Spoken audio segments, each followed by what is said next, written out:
வணக்கம்ங்க. இது உங்கள் கோங்குளம் சேனல். இயற்கை விஷயத்தில் பகுதி 26ங்க. பார்த்தீங்கன்னா, நம்ம மஞ்சள் ஊனிக்கிறோம்லங்க, அது விதை மஞ்சள் என்ன விலைக்கு வாங்கினா, எங்கே வாங்கினா அதெல்லாம் சொல்லாதையே விட்டேங்க.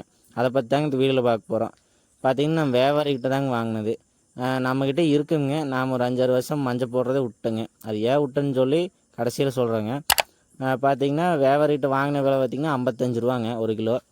நாம் ஒரு 80 கிலோ வாங்கினேங்க.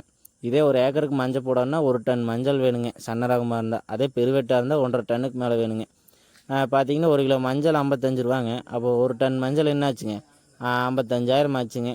அப்புறம் பார்த்தீங்கன்னா ஏற்றுற கூலிங்க, காடு கொண்டு வந்து சேர்த்துறது, வாடகை, அப்புறம் இதெல்லாம் கொடுத்துங்க. இதுக்கப்புறம் முட்டு வலி போடணுங்க. அப்புறம் வெட்டுற கூலியெல்லாம் ஊர்பட்ட விலைங்க, சரிங்களா? வெட்டுற கூலி இதெல்லாம் கொடுத்து மஞ்சள் கொண்டு வந்தோம்னா அங்கே போனீங்கன்னா மஞ்சள் விலை இருக்காதுங்க. அப்புறம் விவசாயி என்ன பண்ணுவாங்க? இதனால தாங்க நிறைய பேர் மஞ்சளே விட்டாங்க. இது உண்மையா இல்லையான்னு சொல்லி கமெண்ட் பண்ணுங்கள். எல்லாம்